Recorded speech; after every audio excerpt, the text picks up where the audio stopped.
Assalamualaikum warahmatullahi wabarakatuh. Alhamdulillah alladzi khalaqal mauta wal hayata liyabluwakum ayyukum ahsanu amala. Asyhadu an la ilaha illallah wahdahu la syarikalah wa asyhadu anna Muhammadan abduhu wa rasuluhu alladzi la nabiyya ba'dah. Allahumma shalli ala Muhammad wa ala Muhammad wa ba'd. Alhamdulillah, siswa-siswa SMP Insan Kamil Cikarang Utara Kabupaten Bekasi, kita bertemu kembali secara daring, secara online dalam mata pelajaran fikih di kelas 7. Kita akan membahas tentang bab sholat jamak qasar. Wabil khusus kita akan bicara tentang sholat qasar. Kita ucapkan basmalah. Bismillahirrahmanirrahim. Saya guru kalian, Hafil Hanafi bin Ahmad, yang akan membimbing kalian. Silakan kalian persiapkan buku paketnya tentang sholat jamak dan qasar. Khususnya kita akan bahas tentang sholat qasar, yaitu pada halaman 121. Maaf ya. Kita bicara sholat qasar, secara bahasa itu dari kata qasira. Qasira itu bahasa Arab yang artinya meringkas atau memendekkan. Sedangkan secara istilah meringkas sholat fardu yang jumlah rakaatnya 4 menjadi 2 rakaat. Jadi sholat qasar hanya berlaku untuk memendekkan sholat fardu yang jumlah asalnya rakaat 4 kemudian dipendekkan menjadi 2. Itu hanya berlaku pada sholat zuhur, asar, dan isya saja. Ya. Jadi sholat yang dapat diqasar itu zuhur, asar, dan isya. Sementara maghrib, subuh tidak boleh diqasar. Ya. Maghrib walaupun termasuk dalam sholat yang bisa dijamak, tetapi rakaatnya tidak bisa diqasar. Sementara subuh memang sholat yang tidak bisa dijamak atau juga tidak bisa diqasar. Sah ya, syarat sah sholat qasar itu ini dalam perjalanan jauh, safar ya. Perjalanan itu bertujuan baik, bukan untuk maksiat. Atau juga selain itu tidak sedang dalam perjalanan, ya, tidak sedang safar, tapi dalam keadaan ketakutan atau perang, ya. Sakit, ya, boleh. Hujan, ya, hujan lebat, angin topan, dan bencana alam. Salat yang diqasar adalah salat yang jumlahnya rakaatnya 4 dan bukan salat qadha, ya. Tidak boleh bermakmum kepada orang yang menetap. Jadi kalau kalian sedang safar dan kemudian sholat sudah masuk waktunya dan kalian menemukan mukimin, orang yang menetap, sedang melakukan sholat pada waktunya, kalian tidak boleh bermakmum. Ya.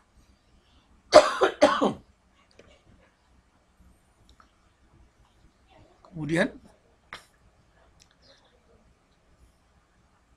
sholat jamak qasar itu, ya, meringkas tadi ya, sudah pengertiannya tadi ya, dari 4 menjadi 2. Hukumnya mubah, artinya dibolehkan.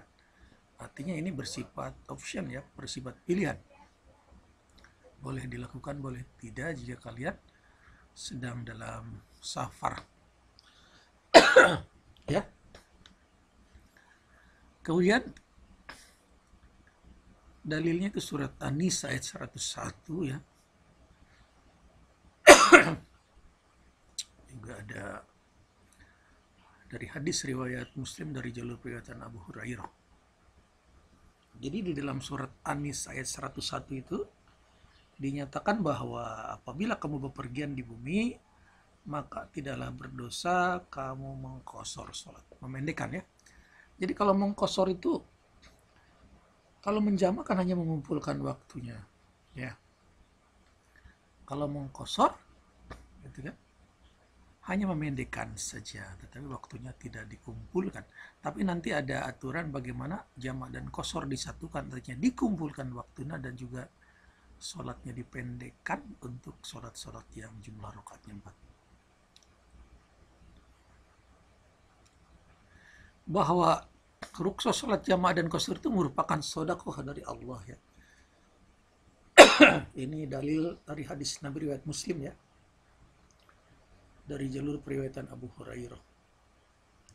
Kemudian menurut hadis Abu Dawud tidak ada syarat jauh dekatnya seseorang yang bersafar ya.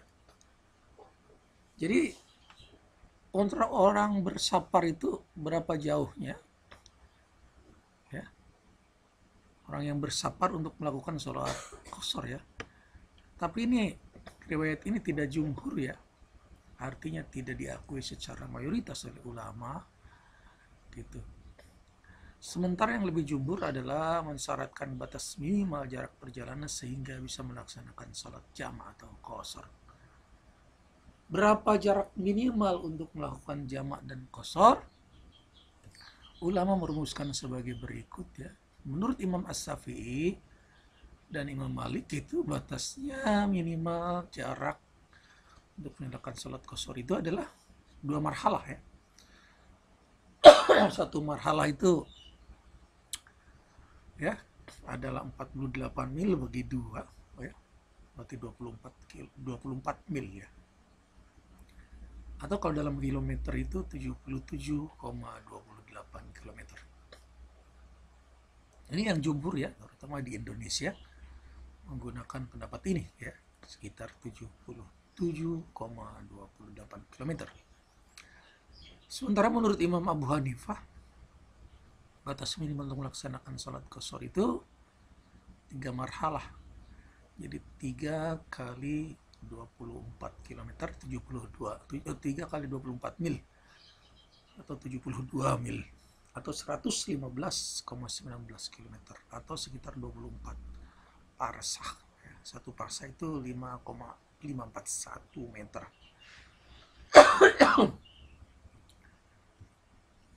Kemudian nilai-nilai positif sholat jamaah dan qashar itu kemurahan Allah ya. Islam itu mudah, tidak memberatkan. Surat Al-Baqarah 85 ya.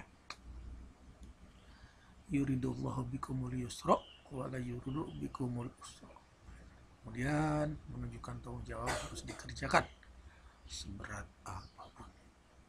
Saya kira itu untuk kita bicara kali ini tentang sholat qashar ya. Kalian bisa pelajari lebih lanjut ya.